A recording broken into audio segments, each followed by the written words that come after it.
आज तीसरी और चौथी पौड़ी लेने का विचार है। उससे पहले मैंने पिछले मंगलवार को अर्ज किया था कि हुक्म क्या है, भाणा क्या है, शब्द क्या है और रजा क्या है। ये सब एक ही पावर के, शक्ति के, ताकत के जुदा जुदा नाम है। कोई उसका पहलू एक काम करता है, पहलू यानी एस्पेक्ट यानी अवस्था।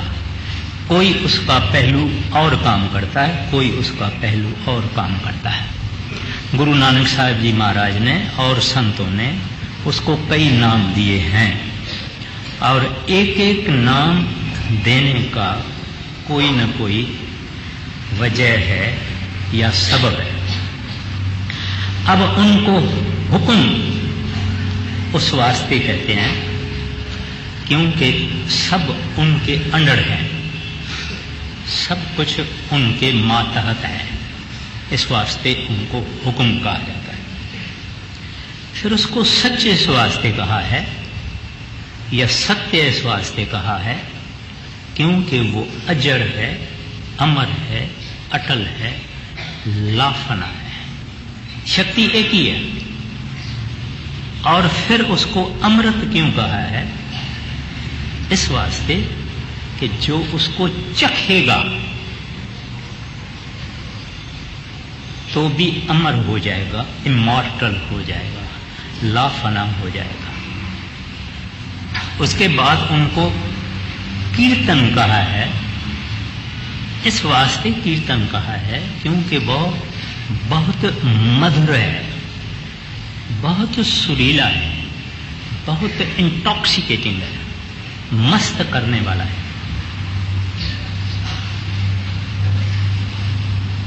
उसके बाद उनको गुरबाणी क्यों कहा है, यानी गुरु की बाणी क्यों कहा है?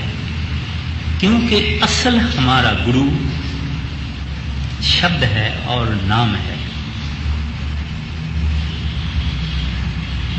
उसमें से आवाज निकली, धुन निकली, इस वास्ते उसको बाणी कहा। हिंदू ऋषियों ने, मुनियों ने उसको आकाशवाणी कहा, नाद कहा वगैरह। पारसी संतों ने उसको सरोश कहा, मुसलमानों ने उनको कलमा कहा। ताकत एक ही है। और नाम इस वास्ते कहा क्योंकि वो सत नाम ही सच्चा नाम है। उस पावर का नाम नाम ही है, इस वास्ते उसको नाम कहा गया।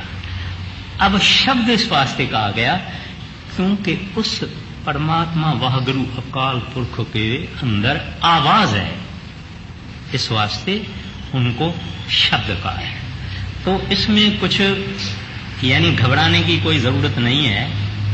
चाहे भाणा हम कहें, चाहे हुक्म कहें, चाहे शब्द कहें, चाहे नाम कहें, चाहे रजा कहें, या हिज विल और हिज ऑर्डिनेंस, ये सब कुछ एक ही पावर है। उसके जुदा जुदा शक्तियां हैं और ताकतें हैं और पहलू हैं और अवस्थाएं हैं। ये बात तो हो गई। अब अपन पौड़ी लेते हैं। वो पौड़ी है कि परमात्मा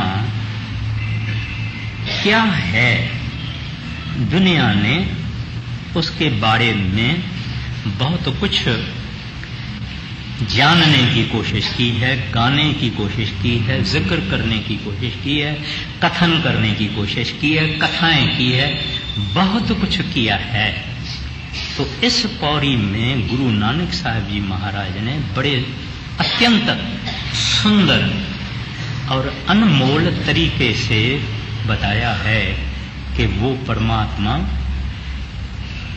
बयान से बाहर है, he is beyond description, he is beyond language. वो कैसे कहते हैं अभी वाणी में आएगा। गावे को ताना होवे किस्से ताना, गावे को दात जननी शाना। अब कहते हैं तान जो लफ्ज है इसकी माना है ताकत, शक्ति, पावर। कहते हैं उसकी शक्ति, उसका पावर। तान गा सकेगा, किस में ऐसी शक्ति है, ऐसा पावर है जो उसकी शक्ति को गा सके, बता सके, बयान कर सके। गावे को तान, चाहे तो बोलते हैं उसका तान यानी जिक्र, उसकी ताकत, उसकी शक्ति, उसका पावर। कौन गाएगा, किसको ताकत है, उस ताकत का जिक्र करेगा। या कहते हैं कि कुछ लोग उनकी निशानियां बताते हैं। क्या कहते हैं कि वो रहीम है, करीम है, मेहरबान है, ऑलमाइटी है, शक्तिवान है, बख्शंद है, मेहरबान है। कहते हैं ये भी कौन जिक्र करेगा कि वो कितना मेहरबान है, कितना मेहरबान है, कितना दयालु है, कितना बख्शंद है। सिंधी में एक महात्मा है, उसने कहा है अघ्यो काओ कच माणकन मोट थी। कहते हैं कांच के टुकड़े उसके दरबार में मंजूर हुए, माणक और मोती मंजूर नहीं हुए। अभी ऐसा प्रभु, ऐसा वाहगुरु, ऐसा वो गोविंद, उसका बयान या निशान कौन कह सकता है। आगे गावे को गुण वडियाइया चार, गावे को विद्या विकम विचार। कहते हैं उसके गुण, उसकी महिमा, गुण वडियाई आचार, उसको मिला के कहते हैं वड्याई विचार है, वड्याई और आचार। कहने का मतलब यह है कि हमारे अंदर कोई भी ऐसा नहीं है जो उसकी महिमा गा सके या जो उसके गुण बता सके। ज्यादा से ज्यादा क्या कहेगा, बहुत बड़ा है, बहुत पावरफुल है, बहुत दयालु है, बहुत प्रकाशवान है, बहुत ऐसा है, बहुत ऐसा है, मगर और कुछ नहीं कह सकेगा। और फिर फरमाते हैं गावे को विद्या विखम विचार। कहते हैं उसका नॉलेज और उसका ज्ञान, सोच करना भी कठिन है। हम बोलते हैं ना, अरे भाई सिर में दर्द होता है, तो क्या सोच रहा है। कहते हैं जिसका विचार करना ही कठिन है। जितने वेद, जितने शास्त्र, जितने ग्रंथ, जितनी फिलॉसफियां या फैलसूफी है, इन्होंने सब परमात्मा का बयान करने की कोशिश की है। आखिर में वेदों ने कहा नेति नेति नेति, यानी he is beyond that, he is beyond that. इससे भी और है, इससे भी और है, इससे भी और है। कहते हैं जिसका सोच करना ही मुश्किल है, उसके बारे में कहते ये इंसान बेचारा क्या गाएगा, क्या बयान करेगा। आगे गावे को साज करे तन के, गावे को जियल फिर देव। बच्चा होता है जब मां के पेट में, इसको बनाया किसने, बना तो माँ और बाप के रज वीरज से, पानी के बूंद से, लेकिन इसको ऐसा किसने बनाया? किसको ताकत है? क्या आंखें हैं जो शीशे की बनी हुई है? ये भी मां के पेट में बना। क्या इनके बाल है? क्या ये अंदर में कैमरा रखी हुई है, जो चीज देखे उसका अंदर फोटो बन जाता है? कैसे हमारे नाखून है, कैसे हमारे पांव है, कितना ये इंसान भागता है, कितना दौड़ता है, क्या क्या ये करता है। कहते हैं ये साजने वाला, बनाने वाला भी वो ही प्रभु है, वो ही वाहगुरु है। फिर कहते हैं जब उसको मारना होता है, नाश करना होता है, संसार करना होता है, डिस्ट्रक्ट करना होता है, डिस्ट्रॉय करना होता है, खत्म करना होता है, कहते हैं 1 मिनट में उनको खाक कर देता है। देखिए गुरु नानक साहब जी महाराज एक ही कड़ी में क्या कहते हैं? गावे को साज करे तन खेल। कहते हैं उसका गाना यानी बयान करना कौन करेगा? उसका बयान जो 1 सेकंड में बनाता है और 1 सेकंड में उसको खाक कर देता है, भस्म कर देता है, नाश कर देता है। कहते हैं ऐसी शक्ति वाला उसका जिक्र कौन करेगा? उसके गायन कौन गाएगा? फिर आगे फरमाते हैं गावे को जिय ले फिर देव। कहते हैं वो जिंदगी देता है। आप अपने को याद करते हैं ना, हम इंसानों को याद करते हैं ना, इंसानों के सिवाय भी जिस चीज को अंग्रेजी में लाइफ बोलते हैं, जिंदगी बोलते हैं, जी बोलते हैं, इसमें जी नहीं है, मर गया। इसमें लाइफ नहीं है, इसमें जिंदगी नहीं है। कहते हैं ये सब इसने सारी कायनात में दिया है। आप एक बीज धरती में डालिए, वो बीज कैसे निकलता है, छोटे से बड़ा होता है, किस किस्म के पत्ते हैं, क्या क्या उसके रंग हैं, किस किस किस्म के पत्ते हैं, पत्तों का भी एक नमूना नहीं है। तरह तरह तरह तरह के पत्ते हैं, तरह तरह के दरख्त हैं। तो कहते हैं कि ये ही जान डालने वाला है हर एक चीज में। सारा संसार चल रहा है, खड़ा नहीं है, सारा संसार चल रहा है। कहते हैं ये जान डालने वाला, लाइफ डालने वाला, जिंदगी डालने वाला भी यही प्रभु है, वह गुरु अकाल पुरख है। फिर कहते हैं ले फिर दे। कहते हैं ये ही जब इंसान मरता है तब इनको किसको क्या जूनी देता है, किसको क्या जूनी देता है, किसको क्या देता है, किसको क्या देता है, किसको क्या देता है। मनुष्य भी दे दे, कोई और जून भी दे दे, कोई पता नहीं। गधा, घोड़ा, कई किस्म के जानवर हैं, 84 लाख जूनियां हैं। इनसे कोई भी जून देना भी इसके हाथ में है।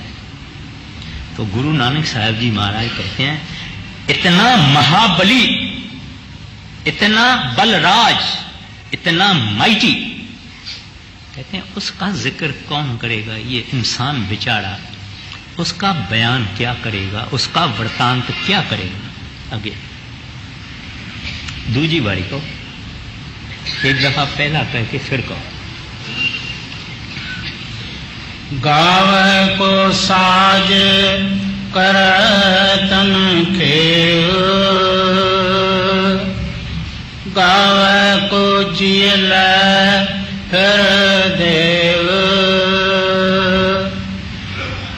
गाव को जाप दिस दूर,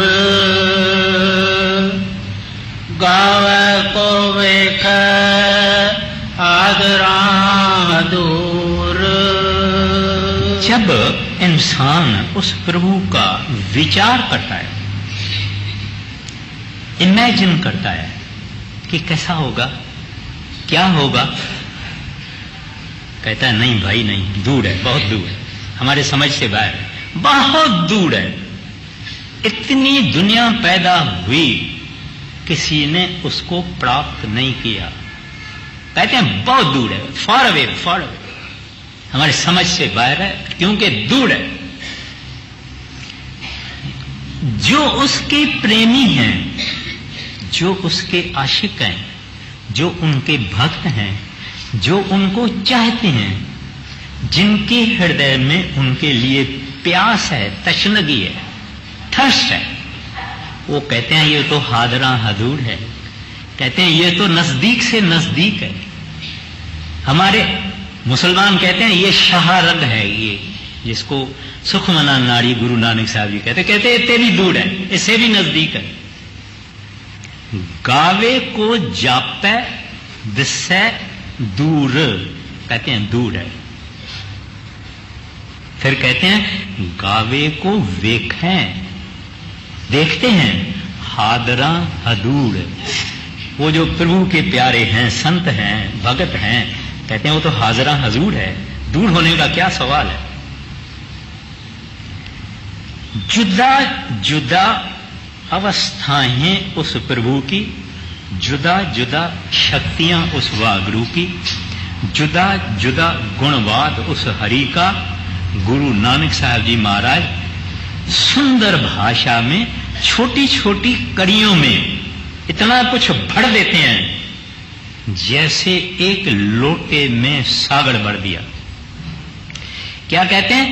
गावे को जापे। जापे का क्या मतलब है? सोच करना, विचार करना, कहां है तलाश करना। कहते हैं दिशा दूर।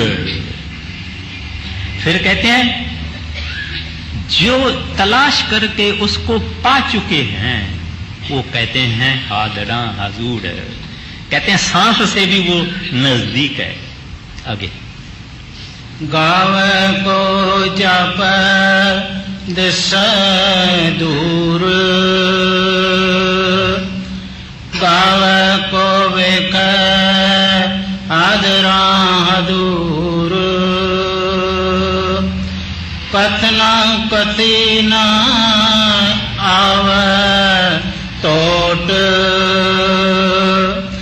कथ कथ कथी कोटि कोट कोट।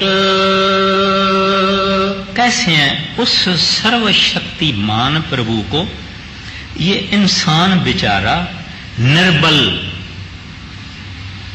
जिसमें कोई बल नहीं, शक्ति नहीं, ताकत नहीं, तुच्छ।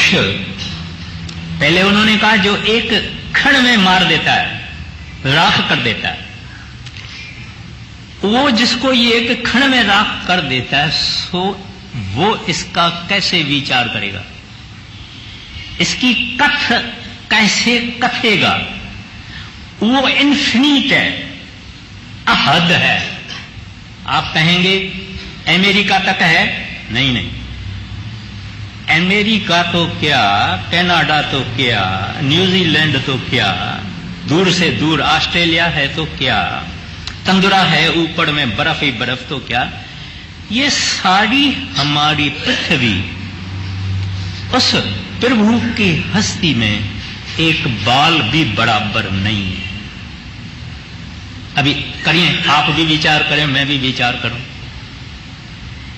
अगर सारी हमारी पृथ्वी उसके बाल भी बराबर नहीं है तो हम कौन है उसमें, उस पृथ्वी में हम कौन है?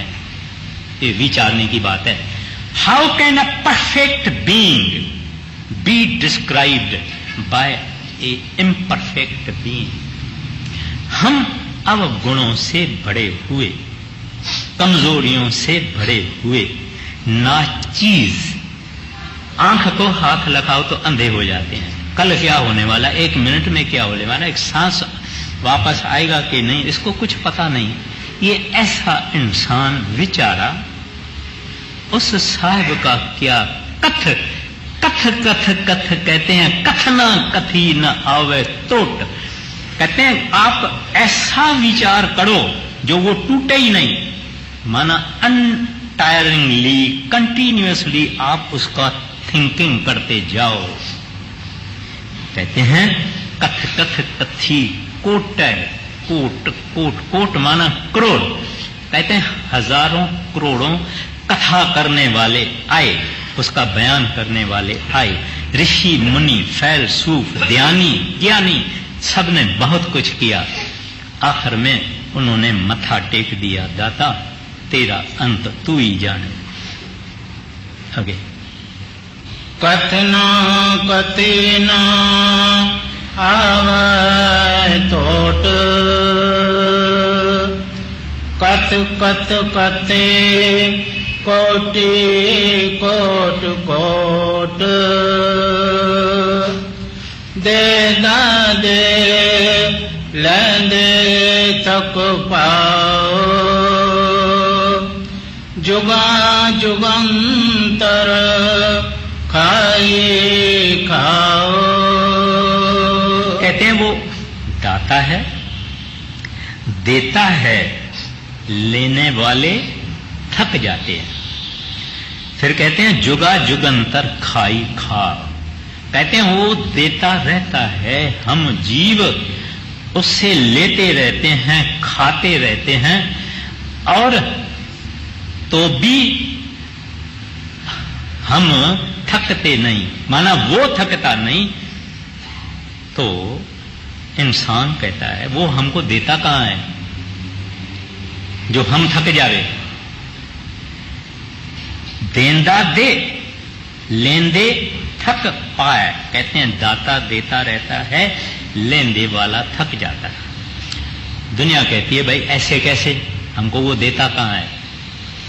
जितनी भी हम ये इंसान इस शरीर से, इस देही से, इस जन्म से, इस पृथ्वी से, अपने घर से, रिश्तेदारों से बांधा हुआ है, बॉन्डेज में है, फकत अपनी ख्वाहिश के कारण। ख्वाहिश कहो, तृष्णा कहो, आरजू कहो, डिजायर कहो। कहते हैं ये डिजायर करता जाता है, परमात्मा इसकी ख्वाहिशें पूरी करता जाता है। जितनी मरने तक इनकी ख्वाहिशें पूरी हो जाती है, बाकी जो इनकी ख्वाहिशें पूरी नहीं हुई, ये इसके कारण दूसरा जन्म इनको लेना पड़ेगा। फिर कुछ इनकी पहले वाली, कुछ नए जन्म में ये ख्वाहिशें करता है। जितनी इस जिंदगी में इनकी पूरी होती है, जितनी बच जाती है, फिर इसका दूसरा जन्म होगा। अब यह सिलसिला, ये साइकिल, ये चक्कर चलता आया है। उस चक्कर में आप भी हैं और मैं भी हूं। अगर हम इस चक्कर से निकल जाते तो यहां होते ही नहीं, साहब के पास बैठे हुए होते। तो कहते हैं प्यारा देने वाला नहीं थकेगा, तू थकेगा। तो जो लोग यहां प्रभु से प्यार करने लगते हैं, कभी कभी शाहूकार, राजाएं, महाराजाएं, इनको परमात्मा से लगन लग जाती है। हमारे हिंदुस्तान के तो कई राजाएं महाराजाएं, उनको ज्ञान आ गया, राजाई छोड़ दी। कई कई अमीर शाहूकार, इनको ऐसा ख्याल, परमात्मा की तरफ ख्याल लग जाता है। क्यों लग जाता है? क्योंकि ये थक गए, ये थकी हुई रूहें हैं।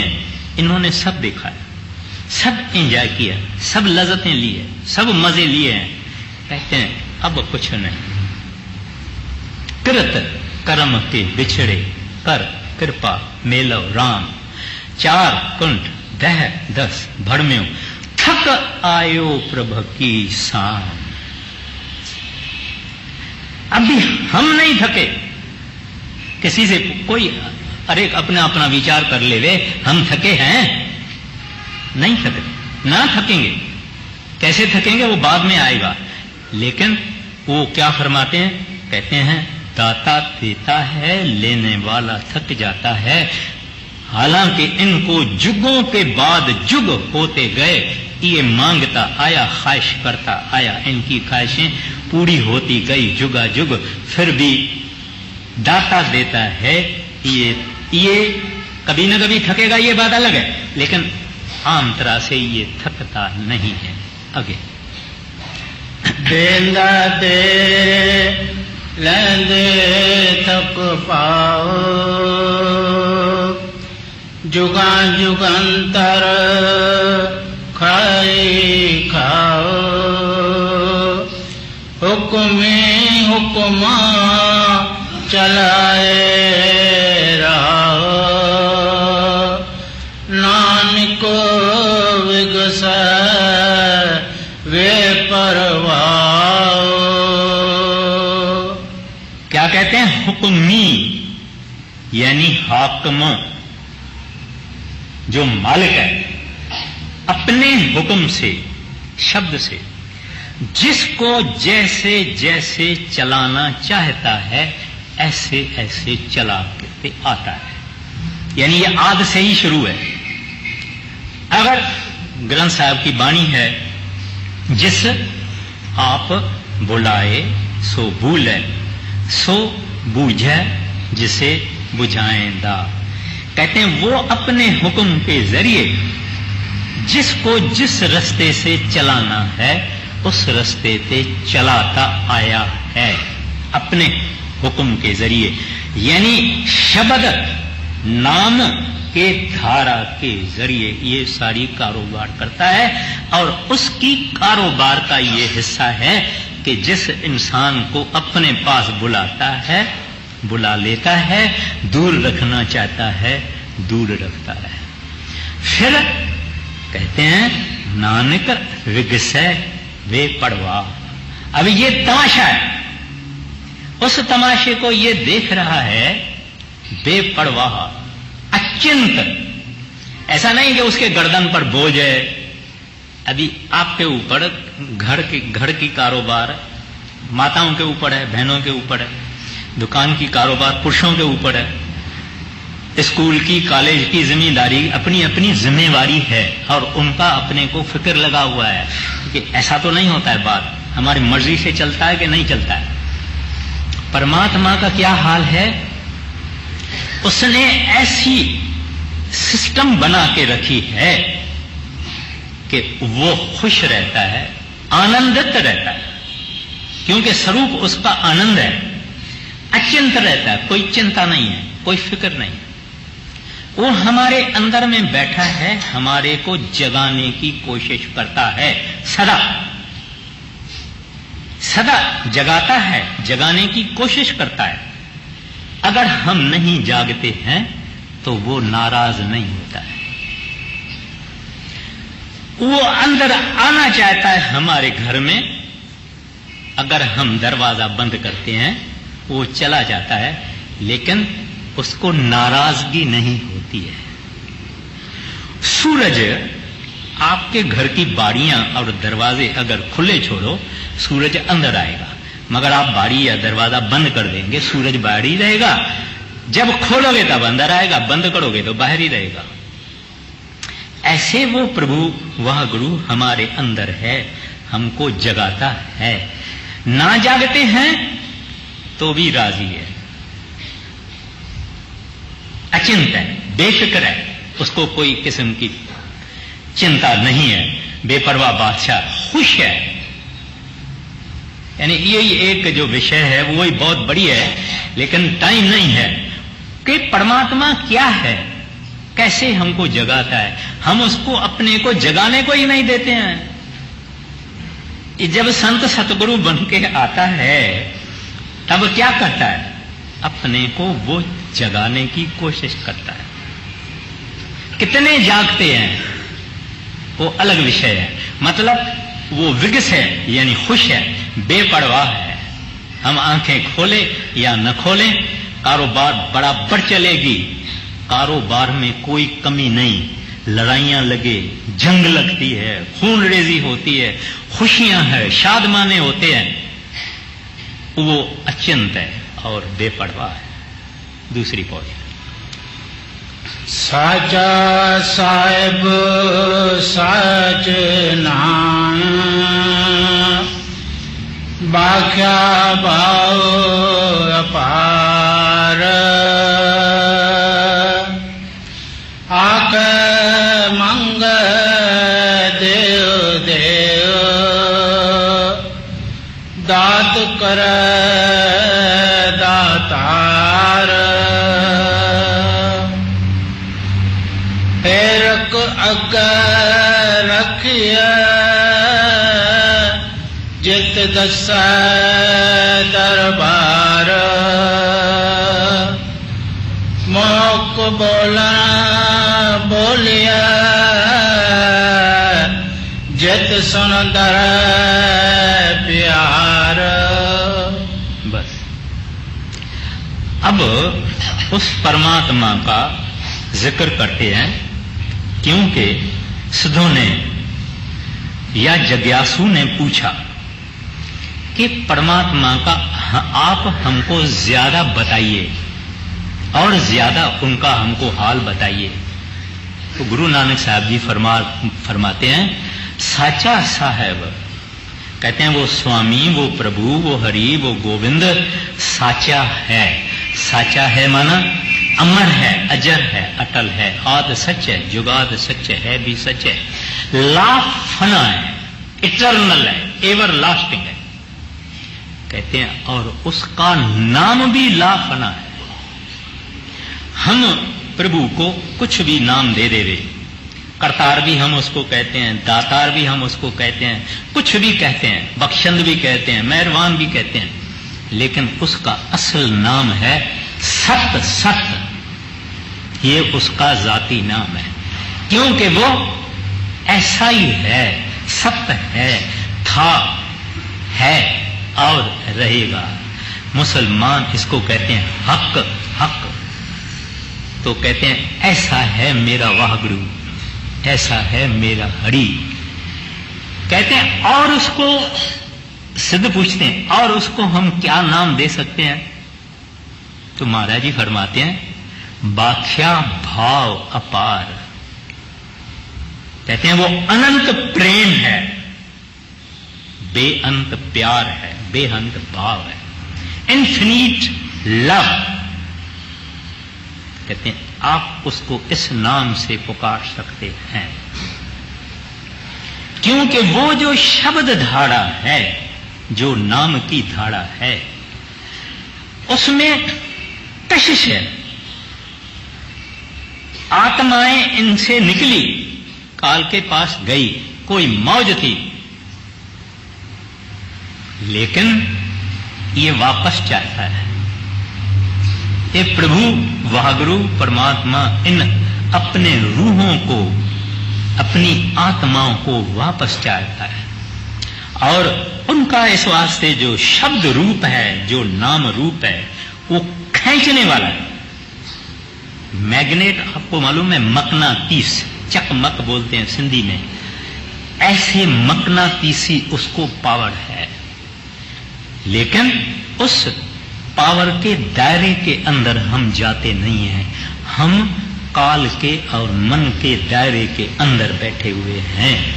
तो कहते हैं वो जो प्रभु है वो अपनी शब्द धारा में बेअंत, उसमें कशिश है, क्योंकि उसमें प्यार है। जहां प्यार है वहां कशिश है। हमको सतगुरु सुंदर क्यों लगता है, खूबसूरत क्यों लगता है? क्यों हम चाहते हैं उसको फिर देखें, फिर देखें, थोड़ा सा उधर से देखें, दूर से देखें, मगर उसको देखें। क्यों? क्योंकि वो खुद इश्क है, खुद प्रेम है, और हमारे अंदर जो आत्मा बैठी है वो भी प्रेम है।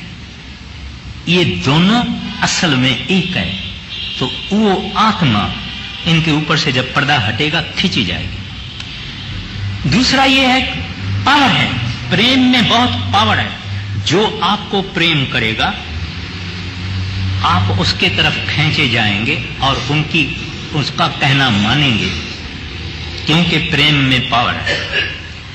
और वो प्रेम देता है, लेता नहीं है। प्रेमी से आप पूछो, वो लेने के लिए आया नहीं, बोलता है प्रेमी जो मैं करता हूं इतना काफी है। The love is its own price. कहते हैं हम बस प्रेम करने में ही खुश हैं। प्रभु हमको और कुछ नहीं चाहिए, कोई दुनिया की चीज नहीं चाहिए, कुछ नहीं चाहिए। आप स्वर्गों में चलेंगे, आप हैं हमारे लिए वो सचखंड है। आप नरकों में हमको ले जाएंगे, कोई फिक्र नहीं है, आप वहां है, हम नरक में भी सचखंड में हैं। जहां आप हैं वो सचखंड है, न वो सचखंड। प्रेम एक ऐसी शक्ति है कि दुनिया बदल जाती है, सब कुछ बदल जाता है, इंसान बदल जाता है, क्योंकि उसमें पावर है और उसमें दया है, उसमें रहमत है, उसमें बख्शिश है, प्रेम है। आपको अगर सास अगर अपनी नूह को या अपनी धी को प्रेम करती है, समझो डजन प्लेटों का डिनर की प्लेटें टूट गई, अगर सास गिर गई उसके हाथ से, सब प्लेटें टूट गई, अगर सास अपने धी को यानी लड़की को प्रेम करती है, कहती है बच्चू बच्चू कोई फिक्र नहीं, कोई फिक्र नहीं, तुम अपना पांव संभालना, तुमको कांच न लग जावे, कोई फिक्र नहीं। ऐसा होता है, कभी कभी हो जाता है। मगर नूह उसकी जहां प्रेम नहीं है, मैं ऐसा नहीं कहता हूं कि सासें नूह को प्रेम नहीं करती, लेकिन मेरा कहने का मतलब है मैंने ऐसे कई सासें देखी है जो धी और नूह को एक जैसा प्रेम करती है। तो अगर प्रेम नहीं है, मैं बात कर रहा हूं जहां प्रेम नहीं है, अगर धी से भी प्रेम नहीं है तो भी शोला हो जाएगी, अग्नि हो जाएगी, तुमने क्या किया ये वगैरह। जहां प्रेम है वहां माफी है, वहां बख्शन है, कोई फिक्र नहीं। तो कहते हैं इस वास्ते उसको कहते हैं सद बख्शंद सदा मेहरबाना। दूसरा प्रेम देता है, गिवर। दूसरा प्रेम सुंदर है। संत सदगुरु बूढ़े होते हैं, दाढ़ी होती है, उम्र भी बड़ी होती है, फिर भी हम कहते हैं कि इसको मैं देखता ही रहूं, मैं इसको देखती ही रहूं। दुनिया में तो कोई खूबसूरत लड़की है या बहन है या जवान छोकरा है या लड़का है या आदमी है, हम उसकी सुंदरता के तरफ खींचे जाते हैं, लेकिन उसमें जिस्मानी खींच है, कशिश है। लेकिन जो परमात्मा के भक्त हैं, इनके अंदर प्रेम की, सच्चे प्रेम की कशिश है, और वो प्रेम प्रभु है, वाहगुरु है। इस वास्ते कहते हैं उसका नाम है बाखिया, कहा जाता है, वर्णन किया जाता है, डिस्क्राइब किया जाता है। भाव प्रेम अपार, कहते हैं अनंत प्रेम है उनके पास, हमारे पास कमी है, हम अंधेरे में हैं, उसका प्रेम नहीं है। मगर एक दिन अपने प्रेम से खींच के ले जाएंगे। तो इस वास्ते कहते हैं कि वो प्रभु जो है सच्चा, उसका नाम सच्चा, और वो प्रेम रूप है, उसकी शब्द धारा प्रेम रूप है। आगे फिर उन्होंने कहा आखे मंगे देव देव, दात करे दातार। कहते हैं सारी दुनिया ख्वाहिशें करती आती है। छोटा बच्चा भी कहता है मुझे खिलौना होना चाहिए, वो मेरे पड़ोसी के पास है ना जो खिलौना, वो मेरे पास होना चाहिए, हमारे पास ऐसा होना चाहिए। बच्चे से बूढ़े तक ख्वाहिश करता है, चाहता है, चाहता है, मांगता है, मांगता है, मांगता है, मांगता है। कहते हैं वो भी देता है, देता है, देता है, लेकिन पहले उन्होंने फरमाया वो देगे देगे नहीं थकेगा, हम लेगे लेगे और थक जाएंगे। फिर कहते हैं दात करे दातार, कहते हैं जुगों से देता आया, उसका काम ही देना। मैं कहता हूं उस प्रभु को हमने ना पहचाना, ना समझा, ना उसके नजदीक गए, वरना सिर झुका के संत सतगुरुओं के चरणों में हमको कहना चाहिए दाता हमारे पास क्या है जो हम आपको अर्पण करें, हम आपकी शुक्र अदाई कैसे करें, क्योंकि जो कुछ है आपने दिया हुआ है।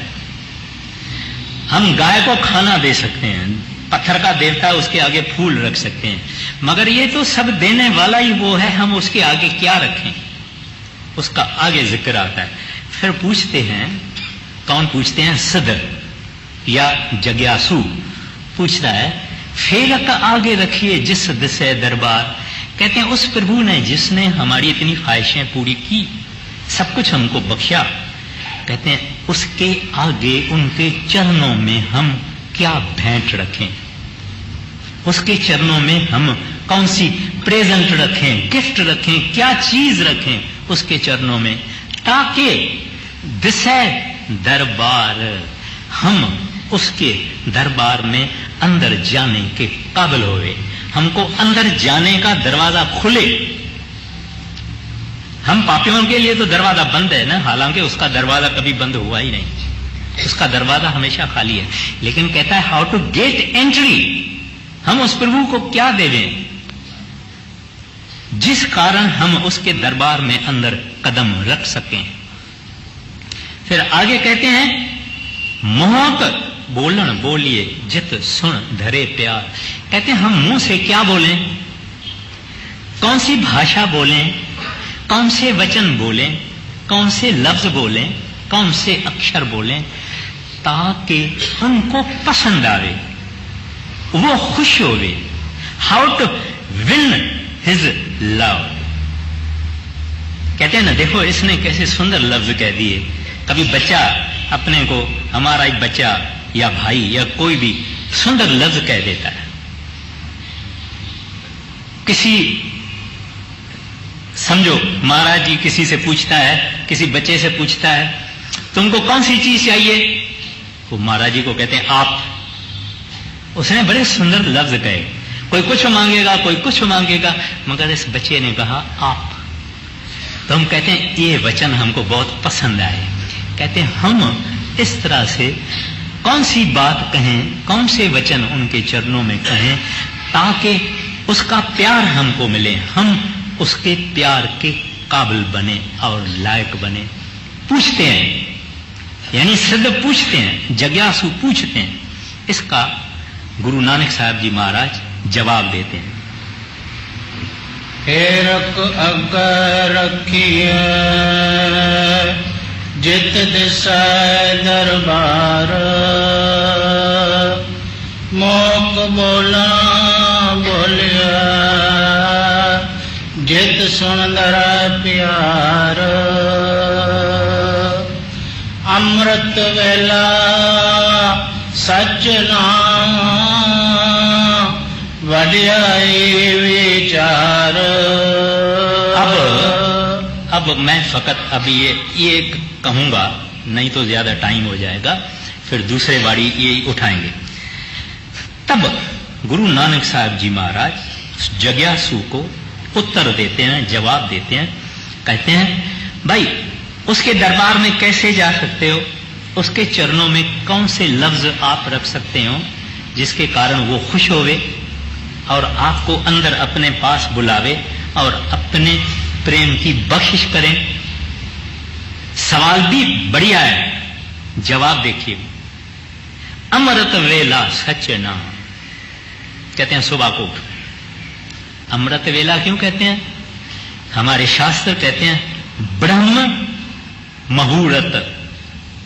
गुरु नानक साहब जी कहते हैं अमृत वेला, क्योंकि उस वक्त एक अजीब शांति संसार में होती है। आप कहेंगे वो शांति अजीब कैसे है? सब आदमी सोए हुए हैं। महाराज श्री कृष्ण गीता में फरमाते हैं कि जब रात होती है प्रभु के प्यारे जागते हैं और उसके नाम का जप करते हैं। जब दिन होता है तब प्रभु के प्यारों के लिए वो दिन रात के बराबर है, रात उनके लिए दिन के बराबर है। एक फकीर कहता है, फरीद साहब कहते हैं, फरीदा रात खथूड़ी यानी खस्तूरी, रात खथूड़ी बंडिए सुतियां मिले न भाव, जिन्ना नैनन नींद रावली तिना मिले कुआब। कहते हैं जिनको नींद प्यारी है उसको कैसे मिलेगी वो खस्तूरी।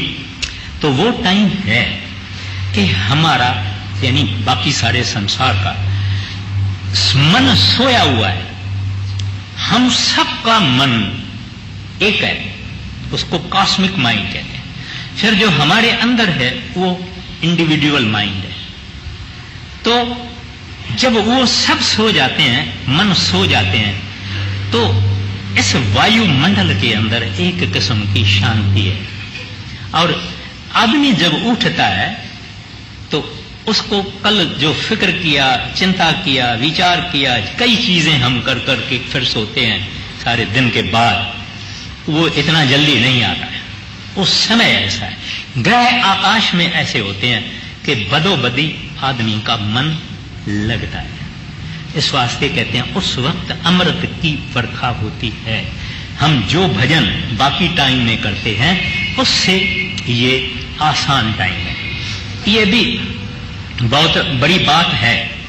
तो उस समय में क्यों हमको उठना चाहिए और क्यों गुरु नानक साहब जी महाराज ने वो अमृत वेला कहते हैं सच नाम, उस सच्चे नाम का जिक्र करो और फिक्र करो और मन उसके साथ लगाओ। और वो सच नाम है शब्द, शब्द जिसको बोलते हैं, कहते हैं उसमें अपनी सूरत को जोड़ो, उसमें रम जाओ, उसका रूप हो जाओ, उसके साथ आइडेंटिफाई हो जाओ। फिर कहते हैं वो है सचमुच उस सचियारे का, सचियारे के वडाई का विचार करना। कहते हैं ये है सचमुच। तो वाणी भी कहती है गोविंद गोविंद कहिए दिन राती, गोविंद शब्द सुना मनिया। कहते हैं आप कितनी भी परमात्मा का नाम पढ़ो, बड़ा बोलो, उसको कुछ भी कहो, मगर सच्चा उसका वर्णन करना, बड़ाई करना, उस्तत करना, वो है उस शब्द की अभ्यास करना, साधना करना और उसमें मिल जाना। राधा